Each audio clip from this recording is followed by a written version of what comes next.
Hi friends, welcome to one more mini blog అండి.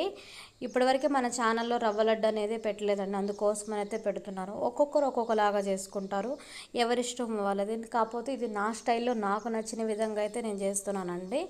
అయితే మనం ఫస్ట్ అయితే కొద్దిగా ఆయిల్ అయితే వేసుకొని రవ్వ అనేది వేసుకొని ఫ్రై చేసుకోవాలండి. ఇదేం చేస్తారంటే కొంతమంది రవ్వ నెయ్యిలో ఫ్రై చేసుకుంటారండి, అలాగే పాలు పోస్తారు. పాలు పోసి లడ్డు చుట్టడానికి పాలు పోస్తారు. నేనైతే అలా చుట్టానండి పాలు పోయడానికి, ఎందుకంటే నేను హాట్ వాటరే పోస్తాను. నేను తాగను కాబట్టి నాకు నచ్చదని నేను అలా చేస్తున్నాను. లాస్ట్ వరకు చూడండి. మనం రవ్వ అనేది ఫ్రై చేసుకున్న తర్వాత కొద్దిగా ఆయిల్ వేసుకొని ఫ్రై చేసుకున్న తర్వాత దాంట్లోనే ఎండు ద్రాక్ష, జీడిపప్పు, బాదం పప్పు, అలాగే యాలక్కాయలు అయితే వేసుకోవాలండి. ఎండు కొబ్బరి కూడా తురుముకొని అయితే వేసుకోవాలి. దాంట్లో మనం మొత్తం వేసుకున్న తర్వాత మనకి ఎంతైతే రుచికి, మనం తీపి ఎక్కువ తినే వాళ్ళమైతే ఎక్కువ షుగర్ వేసుకోవచ్చు, లేదు తక్కువ తినే వాళ్ళైతే తక్కువ వేసుకోవచ్చు అండి.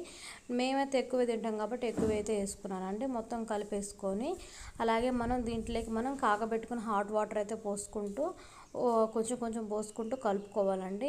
చెక్ చేసుకోవాలి ఏంటంటే మనకి లడ్డు చుట్టడానికి వస్తుందా, ఎందుకంటే రవ్వ అనేది మనం వాటర్ వేయంగానే దగ్గరికి అవుతుందండి. అందుకోసం అని చెప్పి మనం చెక్ చేసుకుంటూ పోసుకోవాలి వాటర్ అనేది లాస్ట్ వరకు చూడండి. అయితే లాస్ట్ టైం నేను గ్రీన్ కలర్ రవ్వ లడ్డు అయితే చేశానండి, దాంట్లో చాలా బెటర్ యూస్ అయితే వచ్చిందండి. చూద్దాం, ఐ హోప్ దీనికి కూడా ఎంత యూస్ వస్తుందో. ఇప్పటివరకు మన ఛానల్ ఎవరైతే సబ్స్క్రైబ్ చేసుకోవాలో సబ్స్క్రైబ్ చేసుకొని లైక్ చేసి బెల్ ఐకాన్ టైప్ చేయండి. బెల్ ఐకాన్ టైప్ చేయడం ద్వారా నేను పెట్టే ప్రతి ఒక్క వీడియో మీకు నోటిఫికేషన్ ద్వారా అయితే వస్తుందండి. అలాగే మీ ఫ్యామిలీ మెంబర్కి, మీ ఫ్రెండ్స్కి షేర్ చేయండి లింక్ అనేది.